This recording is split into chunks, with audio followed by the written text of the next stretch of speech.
is your special Kid Stuff read-along edition of Cannon's Movie Tales. Every time you hear this chime, it means it's time to turn the page in your storybook. Now, if you are ready, we will start the story, Rumpelstiltskin. Don't forget to turn the page every time you hear the chime.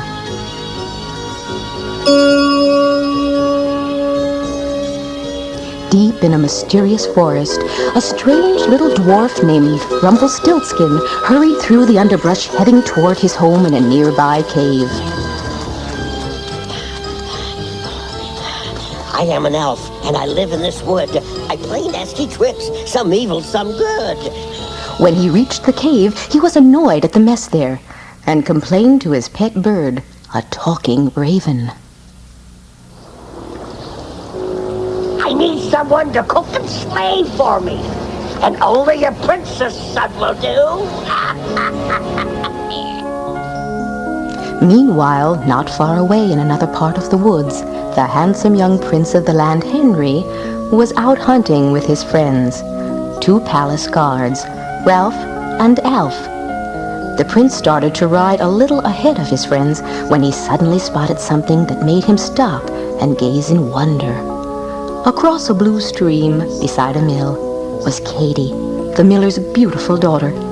She had just finished gathering flowers when she should have been picking vegetables for her father's dinner.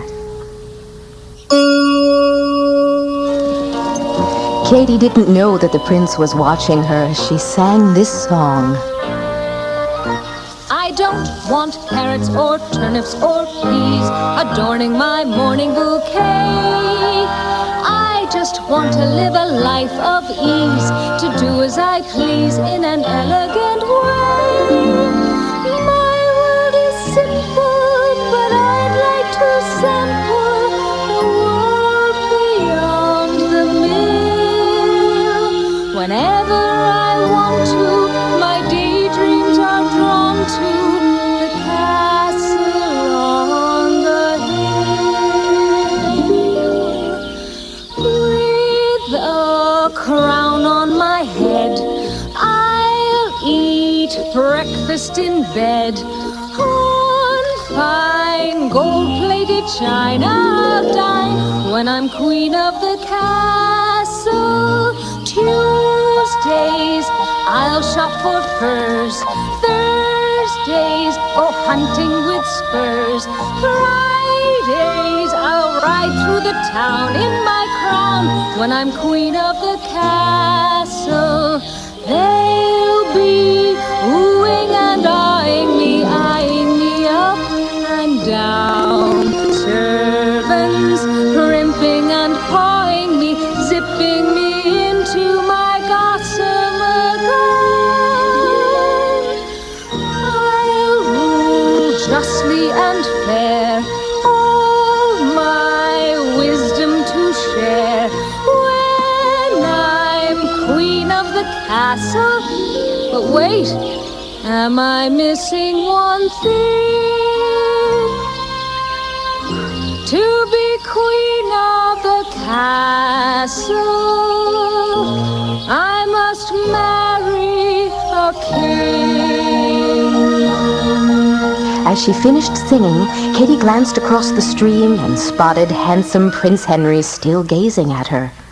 But suddenly, without speaking a word, the prince turned and rode away.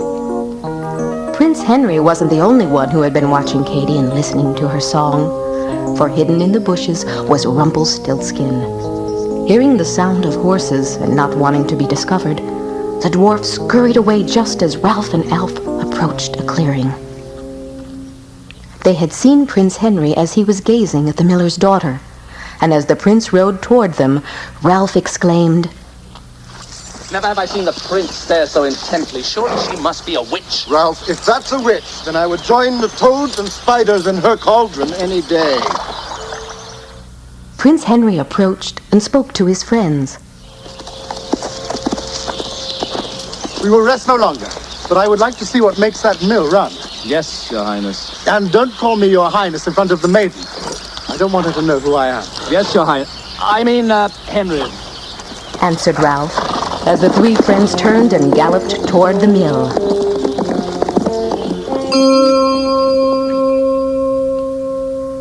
Meanwhile, at the mill, Katie's father, Victor, was selling some sacks of flour to a peasant customer who was going to pay for them with his prize goose. The two men were complaining about the high taxes everyone in the land had to pay to greedy King Measure, Prince Henry's father. The peasant spoke first. I remember the days, Victor, when I could pay you in gold coin rather than my prize goose. If the tax collectors come to my home one more time, I'll have naught to give. Fear not, friend. The next time I'm up at the castle, I'll speak to him myself. And Victor went on to tell one of his tall tales, this time about how he knew the king and everyone at court. Then he began to boast about Katie in another of his tall tales. Everything she touches turns to gold. Hard part is getting her to touch it. Here we go again. It's true, I tell you.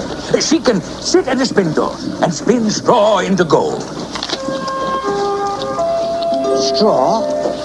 Into gold? Impossible. It can be done. No, I don't believe you. You're bragging again as usual. Nobody can spin straw into gold. She can do it. She can spin it. Straw into gold. Straw into gold. Impossible, I'm told. But wait till you behold. I'll show you. Katie! Katie, my dear daughter. Look closely when you see her. The necklace she wears around her neck and the ring on her finger. Both these things she did spin from straw. Katie! Katie, dear. The miller's beautiful daughter heard her father calling, and she dreamily entered the mill, still lost in thoughts of the handsome stranger she had seen. Father, I saw him. Who, dear? Whom did you see? My prince. He was standing at the edge of the forest, staring directly at me. But the miller was more interested in having his daughter show off for his friend, who was listening from the next room. Now, daughter, answer true. Did you not spin that gold strand that hangs about your neck from a piece of straw? Katie realized that someone was listening in, so she replied, If you say so, Father. Then lowering her voice, Katie added, You've been bragging about me again, Father. If you don't watch out, you're going to get yourself into trouble. The miller returned to the amazed peasant in the next room and asked proudly, Well, I never would have believed it if I hadn't seen it with my own eyes. Never have I seen such pure gold. What a talent. You must be very proud. She can spin straw into gold, straw into gold. I only want what's best for the girl. If I could just get the king to appreciate her talents the way her father does. I'm sold on what I saw. She spun the gold from straw. As the two peasants were singing, Count Flax, the tax collector, arrived outside the mill with his soldiers. Count Flax was a rude man who supplied greedy King Measure with the riches he craved. The tax collector shouted out, It's tax time again, Miller. Then Count Flax ordered his men to take sacks of grain from the mill and load them onto their horses. The grain would serve as the miller's tax payment instead of money. Seeing his grain being taken away, the miller ran up to Count Flax and begged, Kind sir, it's all I have. Take away my grain and I'll starve. These are the king's orders. Just as the tax collector and his men were about to leave with the miller's grain, Prince Henry rode up and called out to Flax. Oh! What is it you are doing here? I am but collecting taxes due to the king, your... But Henry interrupted before Count Flax could call him Your Majesty. Put the sacks back. Count Flax thought for a moment, then ordered his men.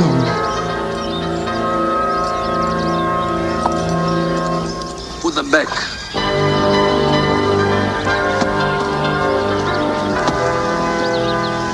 shall hear of this. Angrily, the tax collector and his men turned their horses and charged off toward the castle.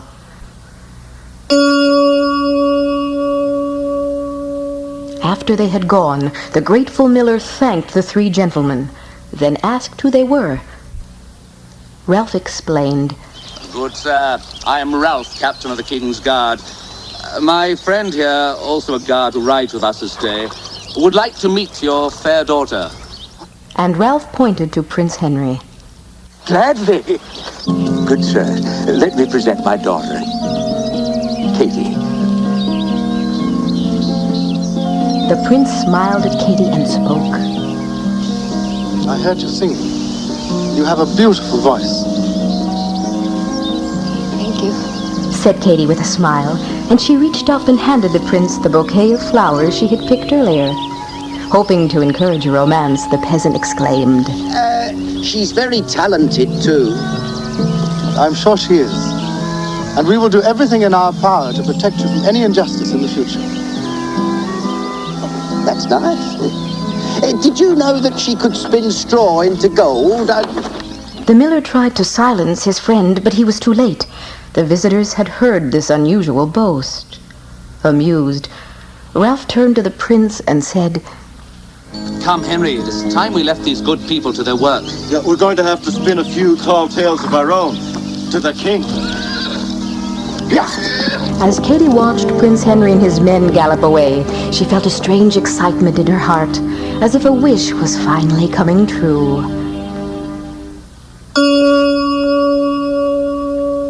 Gossip travels fast. The peasant had been so impressed with the false story of how Katie could spin straw into gold that he told the blacksmith. The blacksmith was so impressed he told the clerk. The clerk was so impressed he told his wife. And his wife was so impressed she told the castle cook. And that very night, as Prince Henry sat at dinner at the court with his mother and father, King Messer and Queen Griselda, the cook told the gossip to the king. The king was astounded and cried out.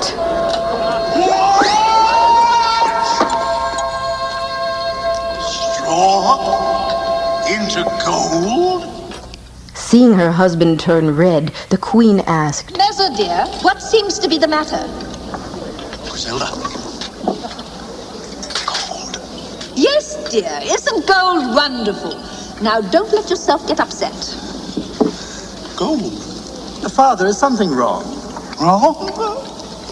Wrong? What could be wrong? I've just learned there's a maid in our kingdom who can turn straw into gold. Isn't that wonderful? Stop it, son. It's not possible. Why don't you have a little tart? Count Flax had been listening to this conversation, and he now became curious. Sire, who is this gifted person? The miller's daughter. The miller's daughter? Send her to me at once. Yes, Your Majesty. At once. As Count Flax left to carry out the greedy king's orders, Prince Henry said, There's some misunderstanding. Gold? What makes you say that, Henry? asked the queen. I met the maid only today, and she seems to be a simple miller's daughter. Is she pretty? Oh? Didn't I tell you to keep the prince away from the local girls? The queen scolded. Father, there must be some mistake. The king thought for a moment, then shouted, We shall see. Count Flax hurried to the mill, eager to carry out the orders to bring Katie and her father to the castle. A short while later, the frightened miller and his beautiful daughter were led into the castle throne room. King Messer and Queen Griselda were seated on their thrones. The king looked at Victor and Katie as they bowed before him, then spoke. Welcome to the palace. You may rise. You must be the miller. Yes, I am, your gracious, at your service. And you, beautiful young lady, you must be this fine miller's daughter. That she is, your lordliness. Katie is her name. This angered the queen. She has a tongue in her head, hasn't she? And Katie snapped back. Yes, I do, and you ought not talk to a tax-paying subject like that. Your Highness. The king then turned back to Victor. Count Flax here tells me you managed to avoid paying your taxes. Then he added to Katie. But I understand you can make up for that slight oversight, can't you? Katie was puzzled. I don't understand what you mean. Your father says you have a magical touch. Victor started his bragging again. It's true, sire. Everything she touches turns to gold. Why, just the other day, she was... But the king ignored Victor and continued talking to Katie. Then you can spin some straw into gold. For me, just a teeny weeny bit. Tell me, pretty young lady.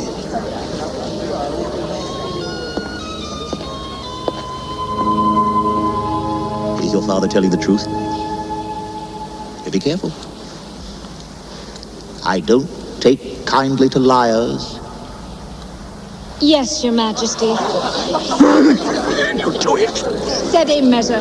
Advised the queen. You'll be able to spin some straw into gold. She can never do that. I'll do my best, Your Majesty. Well said. I command that a room be prepared with one spinning wheel and a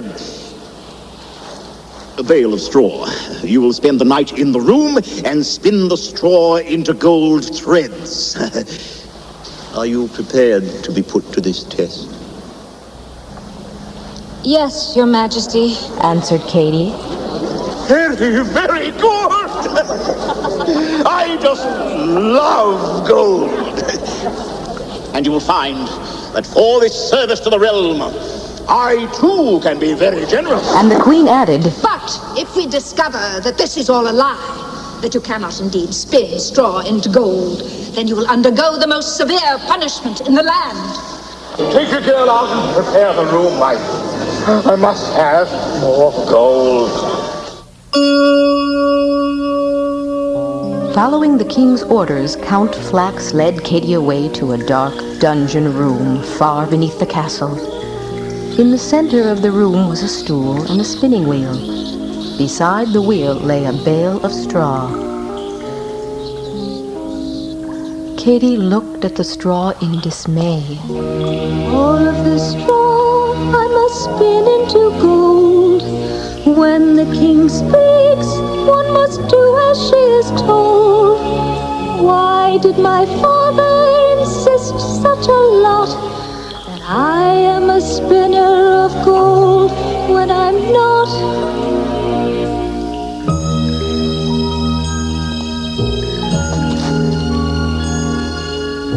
I need a miracle, only a miracle could help me now in my hour of need.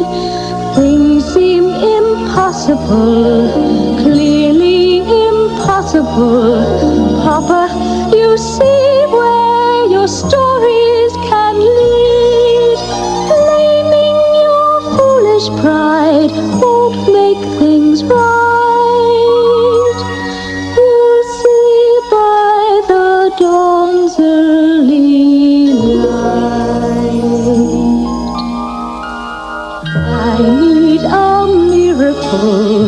Without a miracle, how will I get through this night?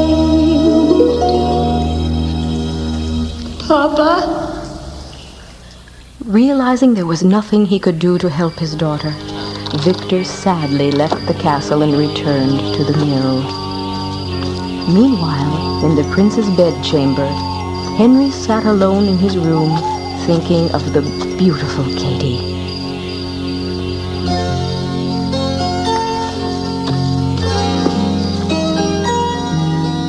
I met a girl today, bright as a summer's day, and for the first time I've fallen in love.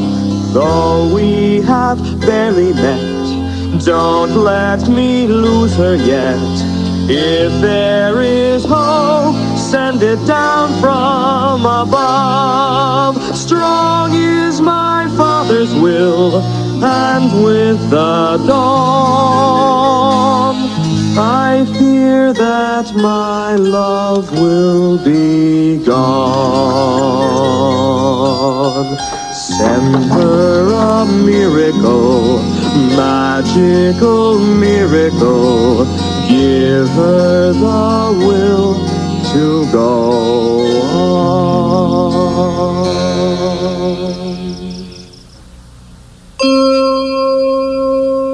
Even though she knew she had no magical powers, Katie sat down at the spinning wheel and put a piece of straw into the track.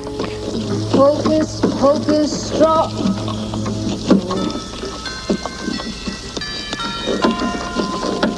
Higgledy-piggledy. No, that's not right. No, nothing was right. Katie spun the wheel, but nothing happened. She was helpless. What would happen to her? What would happen to her father? Katie was on the verge of tears when a little dwarf suddenly appeared in one corner of the dungeon. With him was a black raven who flew onto the window ledge. The dwarf greeted the surprised girl. Good evening, young lady, and pardon the prying. But what is the matter, and why are you crying? Who are you? What do you want? I'm a little person, a dwarf, a pygmy, an elf. And my name is... Oh, no, you don't. I'll keep that to myself. How did you manage to get in here? Oh, it was easy to do. I used this leg, and this one too, and walked right over to you. Why are you here? I was in the area, so I thought I'd drop by to see who was crying and why.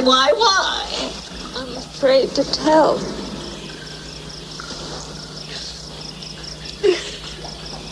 Stop it, I say. If you don't stop this crying, I'll just go away. And the raven added, Let's go. Katie calmed down a little and explained. The king locked me in this room and has commanded me to spin this straw into gold threads. And I just don't know how. It takes more than straw to break this hell's back. What'll you give me if I spin the whole stack? You can do it? Spin straw into gold? There is no challenge you can't lick, provided you know the trick. Real gold? Pure gold? Real gold. Pure gold. Authentic and fine. Cawed the raven. As good as the gold right out of the mine. Can be done? Rumpelstiltskin sat down at the spinning wheel and explained. Now listen, my dear, I'll make it clear. If I'm going to be this nice, there is a price. I want to hear, before I begin, the gift you will give me for saving your skin. Katie took off the gold chain around her neck and handed it to the dwarf. Would you take this necklace? My mother gave it to me before she died. Here, take it. Rumpelstiltskin took the necklace and examined it. Well, not bad. Not bad. It's decent enough pay. Now let's get to work immediately, right away. Spinning wheel, spin as I say. Spin into gold, your threads made of hay. Spinning wheel, whirring and purring, turning and burning. Oh, spin it, spin it by law. Spin into gold, or let's bundle a straw. Sim, zam, lim, let us begin. Katy grew wide-eyed with wonder as the dwarf's magic began working, and each piece of straw was spun into shining gold thread. All through the night, the dwarf spun the straw into shining gold. Then, as the pale blue light of dawn crept into the spinning room, the dwarf finished his work. Katy looked at the pile of gold threads and exclaimed, We did it. It's so hard to believe it. It's like a dream. It's no dream. It's real and true. You've got your freedom. I've got my due. Now say goodbye. Farewell. Adieu. added the raven.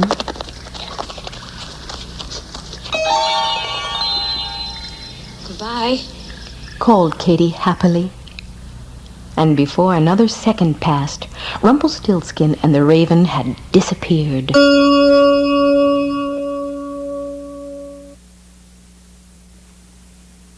Katy was alone in the spinning room when Prince Henry arrived. The prince couldn't believe his eyes. The straw had all been spun into gold. He had the treasure loaded into a wheelbarrow and covered with a cloth. Then he and Katy brought it before the king. Majesty, behold. Announced Henry, pulling off the cloth.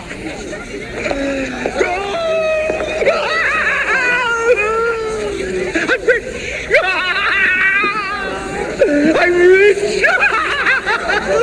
Richer than ever I dreamed! The queen was just as amazed, but still doubtful. Did you really spin this gold? Yes, ma'am, I did. It's a trick. It's a miracle. It's wonderful. Thank you, good sir. Exclaimed Katy with a smile. I still say it's a trick. Perhaps it was just beginner's luck. Prince Henry defended Katy. It's as her father says, everything she touches turns to gold. Then the king announced, It's not enough. What? One more. Yes, put it to the test once more. But I have proven to you. Then you shouldn't have any trouble doing it again. But, sire, Silence! I've spoken. If the girl succeeds, she and her father can have a royal title. But remember the penalty for failure. but sire, why do you desire more gold? asked the prince. And the king's reply was, I'm greedy. So greedy. Greedy for the gold I haven't got. It's an itty-bitty craving that's ever so depraving. You may well think I'm raving, but I'm not. I'm greedy. Yes, indeedy. Greed must be a monarch's golden rule. It's a nagging sort of yearning whose symptoms keep returning to make you smack your lips and start to drool. I don't hide it. I flaunt it. When I see gold, I cannot help but want it. Oh, gold is something enticing. Why, when you see a cake, don't you just love to lick the icing? I'm greedy, so greedy. Give me more. Give me more. More is what I really long for. It's what I sing this song for. It's more that makes me greedy to the core. Old King Midas, known for all your greed, stand aside, 'cause I'm gonna take the lead. He's greedy. Yes, indeed. Gimme gold! I want gold to pave the streets with, and gold to line my sheets with, and gold to gild the lily when she's cold. If he could chew it, he'd do it. Well, I'm proud to say there's nothing to it. He was willing, how thrilling. Well, how else do you suppose I got this mouthful of golden feelings? He's greedy. Yes, indeed, and we love him just the way he is. With his charms so rare, he's a king beyond compare, and you'll never see a set of teeth like his. Send your taxes in today, I'll end up with half your pay. Yes, indeed. I'm not needy, I'm greedy.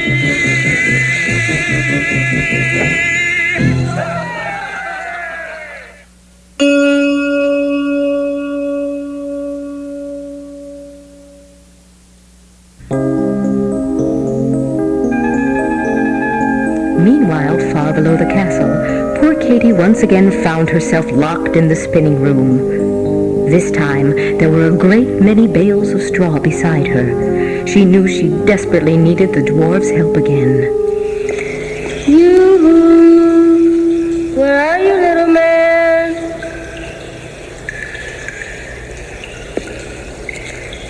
Come out, wherever you are. Where is he? Sure is a lot of hay. And she tried using magic words like the ones Rumpelstiltskin had used the night before.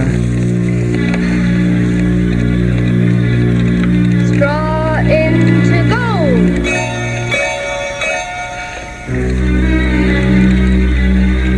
Simba Soldarinda. Amidst her sobs, Katy heard a voice. Well, hello there. I think we have met. And that is now your eyes are wet. Could it really be you? That's right, it's me. The man of small height who got you out of a spot that was tight. Now, here's what I'd like to know. The reason why you're crying so. You can see for yourself, kind elf. The greedy king has locked me up with another load of straw, and he wants it to be gold by morning, or else. If I spin the gold, what do I get? For all of my kindness, toil, and sweat. My ring. Would you take my ring? Here, please take it. Cried Katy, pulling the ring off her finger. Let me see. Called the raven. Let me look. A precious reward in anyone's book. Not bad, not bad. In fact, it's quite nice. Young lady, it's a deal. The ring is the price. The dwarf worked all night, and by the morning all the straw was spun into gold. But even this mountain of gold was not enough to satisfy the greedy king. No, this is not enough. According to the law, she must be tested a third time. No! Cried Katy. What's the matter, dear? Can't you do it? Demanded the queen. Well, of course I can. I mean... If she is to be put to the ultimate test, then she must gain the ultimate reward. Well, that sounds fair. What is it?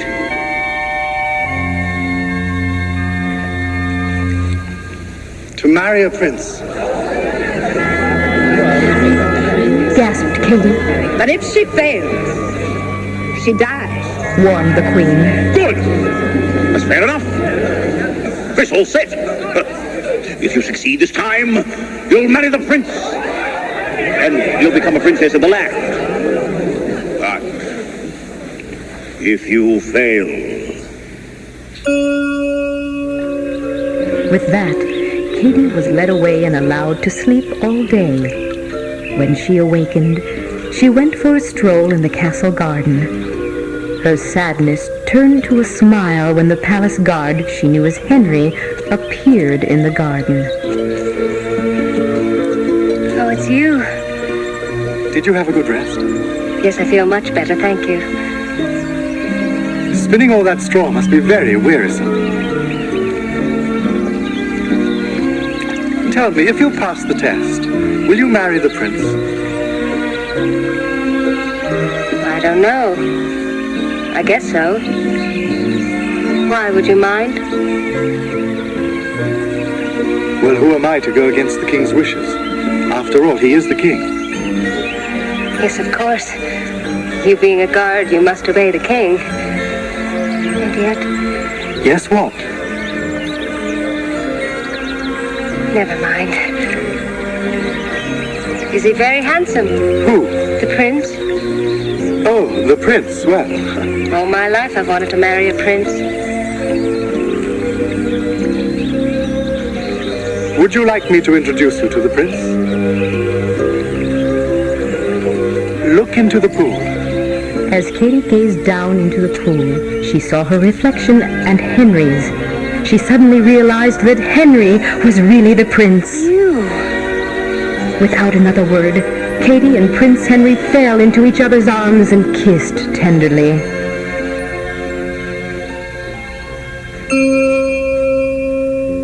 That night, Katy was locked in the spinning room once more. This time, the room was piled to the ceiling with bales of straw. Behind one bale, Katy discovered Emily hiding. The queen had ordered the young servant girl to spy on Katy and find out how she worked her magic. But Emily really wanted to be Katy's friend, and she made Katy understand that, even though the servant girl was unable to speak. As Katy sat staring helplessly at the spinning wheel and the straw, she thought about giving up and confessing everything to the king. At that moment, she heard a rustling in the straw, and she called out, Who's there? I think we've met once or twice. Your friend the dwarf, to be precise. I'm so glad to see you again, Mr. Nobody knows my name, and no one ever will. I'm very relieved you've come. The king has ordered me to spin this grand pile of straw into gold, and the queen has sent the spy to make sure I don't trick the court. And the raven said, The king really knows the meaning of greed. Does he really know what he has decreed? If I spin all the straw into gold, I'm to marry the prince, but I must finish it by morning, or else. Or else? You will be a princess bride with little children at her side. What will you offer the magical creature if he makes quite sure all the straw is gone and turned into gold by the break of dawn? All of it? Asked Katy. And he can do it, too. Replied the raven. I don't have anything to give. Nothing at all? Nothing. Not even a tiny little ring or some old half-precious thing? Well, how about some worthless item? You must have things. Where do you hide them? I have nothing. That's too bad. Because it's wrong to agree to do so much work and to do it for free. Isn't there any other way? Oh, yes. If you become the princess' spouse and come here to live in this great big house, then in return for all the gold that I've piled, you will give me... What? What? Your very first child. My child? My first child? Positively, yes. That's the price. Katy thought for a moment. She was sure that Prince Henry would never let the dwarf take their child, but she was desperate now, so she answered, I promise to give you my first child. Do you swear? I swear.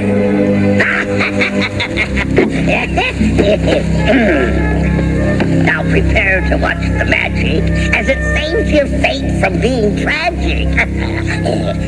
And for the third time in as many days, the magical elf spun all the straw into gold, then left the castle.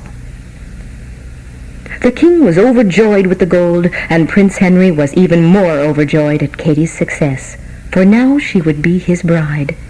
He properly asked Katy's father for her hand in marriage, and the miller agreed. Henry sang of his happiness. I love the miller's daughter, I want her to be my wife. I'll marry her and care for her, and she'll live happily all her life. I love the miller's daughter, no lovelier girl I've seen. She won my heart right from the start, and now I want her to be my queen. 3 times she proved her worth, a subject loyal and true. I'd move heaven and earth to have her, wouldn't you? The 2 young lovers were then wed. All the castle rejoiced and toasted the new princess. Time passed swiftly for the young couple, and they soon learned that Katy would have a baby. Before 1 year had passed, Katy gave birth to a son. She was seated one day in the nursery with her baby and Emily, who was now her loyal servant, when the dwarf and his blackbird suddenly appeared. The dwarf! What are you doing here? Look how dandy, a little knave. Now have me a proper slave. Go away! I'll call the guards. What do you want? What do I want? What do I want? You made me a promise when I planned to take the child from my labor, asleep or awake. I didn't know what I was saying. You can't have my baby. I saved your skin. Now I want what's due. The child is mine. You know this is true. Please, take anything you want. Gold or jewels. But leave me my child. My dear, you're being quite bold. You know quite well I don't need gold. I want to have a living toy. Now stand by your word. Give me the boy. No, please, I beg you. You were once so good to me. You took mercy on me then. Please, take mercy on me again. Ask anything else. Ask her to guess your name. Suggested the raven. The dwarf liked that idea. All right, my pretty. Do you know the secret name by which I go? Your name? Yes, my name. That's what I want to hear from you. I'll give you 3 days to discover my name. If you can guess my name within 3 days, you can keep the child. If not, the child will be mine. I'll return tomorrow. With that, the dwarf disappeared from the room. But as the raven tried to fly away, his leg got tangled in the drapery cord at the window, and he called, Drat, I'm stuck. Emily, being the gentle girl that she was, quickly moved to help the bird. She untangled his leg, and off he flew, thanking her as he left. Meanwhile, Katy knew she had to guess the little man's name if she was to keep her baby. So she gathered all the books of names in the castle and started going through them, searching for a name that sounded right.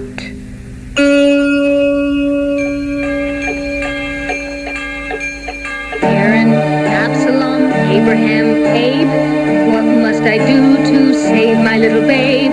Abel, Abernathy, Abner, Ace. I'll never get done at such a pace. Barney, Bernie, or Bernard. Bertram, Bob, it's just too hard. Casper, Constantine, and on and on. Why aren't you glad that we named you John? One little name is all I lack, but it's a tough old nut to crack. Get through the D's, then through the G's, then through the P's, and on through the C's. If I simply let the alphabet unfold, what names I might find? Tell me, wise old book from off the shelf. Tell me, what would an elf call himself? One little name is all I seek. What if it's Latin or it's Greek? One little name, one little word. Bet it's a name that I've never heard. Like Gersladimir, Velschusterhits, Gesundheit.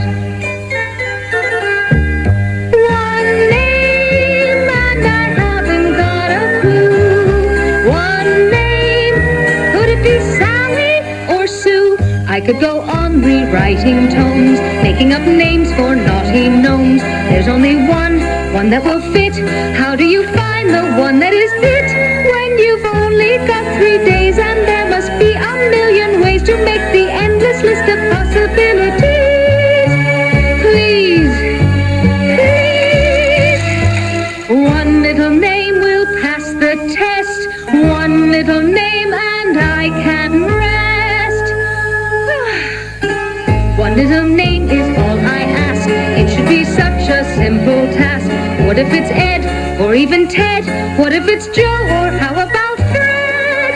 But something tells me that it's not, and so compels me not to stop, but keep on reading, keep on writing day and night, till I finally won this grueling guessing game. And I've won with the one and only right. One little name.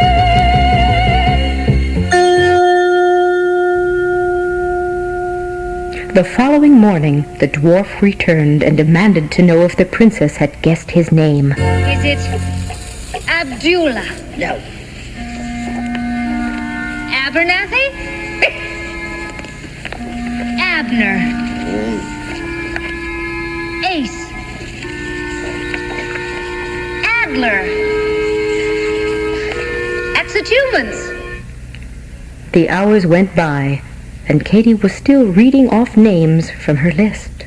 Hiawatha? You missed again. They are not I. Go ahead, give it one more try. Magoo. No. You still don't know. Now it's time for us to go. And with that, the dwarf disappeared. The same thing happened the next day as Katie continued through the alphabet. Poor Katie was desperate, and she shouted out every name she knew. Sarah? Austin. James. Matt. Dixie. Pinocchio. Tom, Dick, Harry. By the end of that day, the dwarf was starting to lose his patience. No. I have yet to be found. That's enough. You've lost this round. Doodle sack. I said that's enough. You can guess my name as the day is long, but everyone is wrong. You have until tomorrow dawn, at which time I will claim your son, Baby John. Back in his cave, the little dwarf was happy. He was certain that Katie would not be able to guess his name, and that he would soon have the baby. Today I shall brew, and tomorrow I'll bake. A big batch of trouble and mischief I'll make. Playing tricks is part of the game when your name is... I don't get along, so I live by myself. I'm wicked and grumpy, a mean little elf. When children see me, away they all run, screaming, look! Oh, wouldn't you like to come with me to the edge of the world where I dwell? Oh, how would you like to come and see all the magic I use in a spell? That baby boy, tomorrow I'll claim, 'cause nobody ever guesses my name. It's still a secret, I'll say it again. My name is, yes, my name is,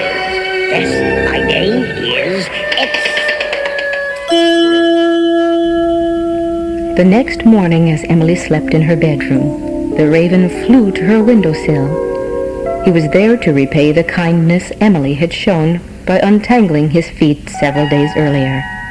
In his bird-like voice, he called, Wake up, little girl. Wake up. Rumpelstiltskin.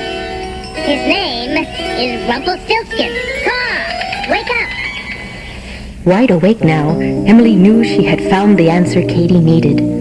But there was still one problem. Emily was mute.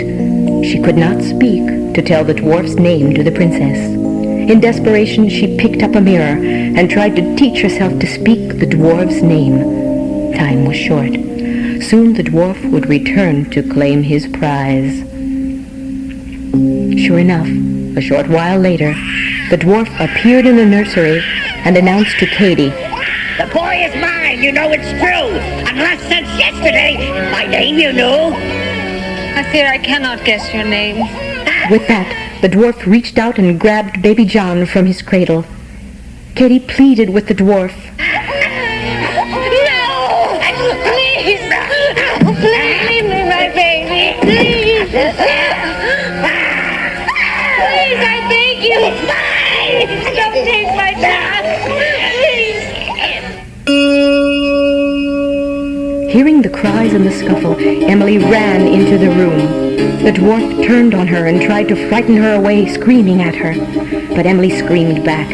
Her scream frightened the dwarf so, he loosened his hold on the baby long enough for Emily to grab the young prince. Then she and Katie ran from the room and out into the hall, bolting the door behind them. With great effort, Emily managed to make a sound. Rumpelstiltskin! Rumpelstiltskin! Katie understood what Emily was saying. Feeling confident now, they went back into the nursery to face the little man. Don't try to trick an elf. It might be fatal to your health. Just 1 minute, little man. It just so happens I'm not ready to give up the fight. And this time I think I'll get it right. Well, go ahead and try it.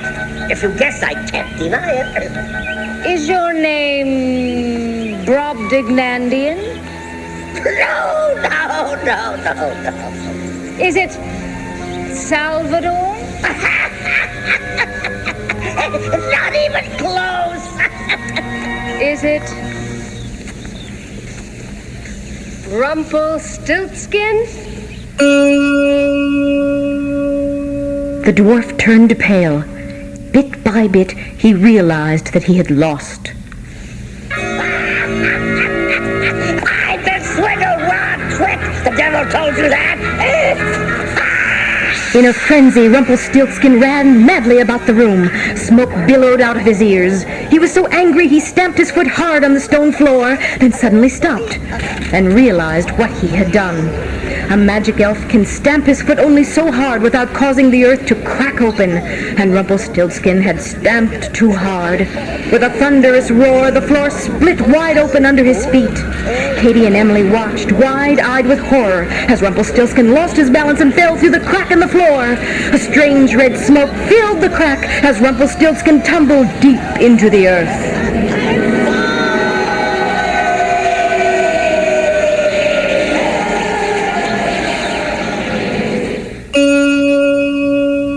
Just as the crack in the floor closed up, Prince Henry came rushing into the room, fearing that the noises he had heard meant trouble.